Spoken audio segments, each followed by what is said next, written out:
c'est un plaisir de vous parler aujourd'hui. Et aujourd'hui les gens, on va parler de management. Je savais pas que ça existait encore. Je comprends pas. Oh là là, mais vous fermez là, bon sang, laissez-moi au moins terminer d'expliquer. Donc, je répète. Et plus exactement, on va parler de la gestion des stocks avec les différents types de flux et des différents moyens de production. Mais alors, c'est quoi la gestion des flux?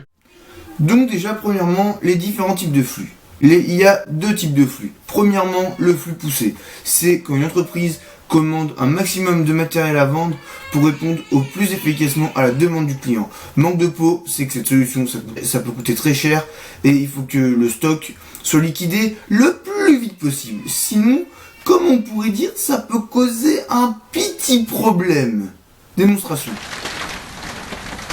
Oh, chaud. Ah ouais, je vois.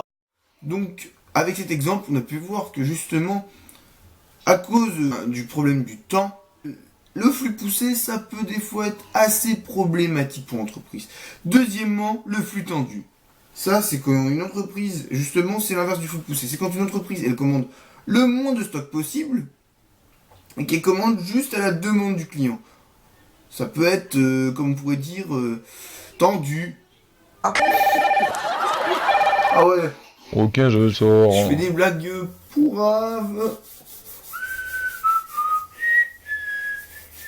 Ouais, bon, pour redevenir sérieux, flux tendu, c'est donc quand une entreprise, comme je vous l'ai dit, elle commande peu et qu'elle commande à la demande du client, mais ça va être une solution qui peut être problématique parce que le client, il veut son produit tout de suite.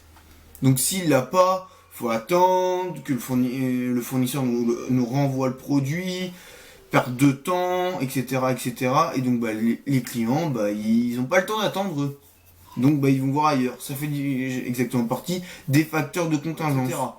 Donc c'est problématique. C'est pour ça que pour atteindre au mieux leur finalité, maximiser les profits tout en pérennisant l'entreprise, les entreprises utilisent les deux types de flux pour réussir au mieux à répondre à l'attente du client. Différents moyens de production.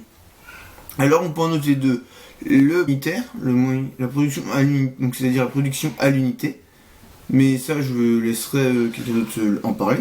Et la production en série. Donc en série, c'est quand un produit est fabriqué en grand nombre et de manière standardisée. Selon le débouché du produit, la fabrication sera petite ou grande, donc en série uniforme. On peut citer on trouve ça donc pour tout ce qui va être par exemple du domaine de l'agroalimentaire. Donc l'eau, après tous les produits qui se mangent aussi, etc. Donc le jambon, aussi tous les produits préparés, etc. Déjà préparés.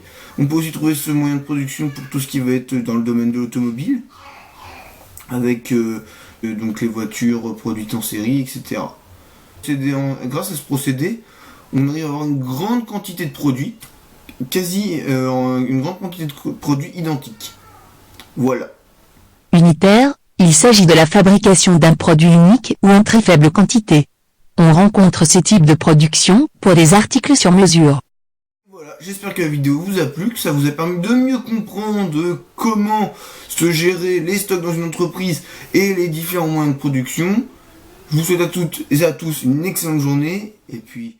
Boum.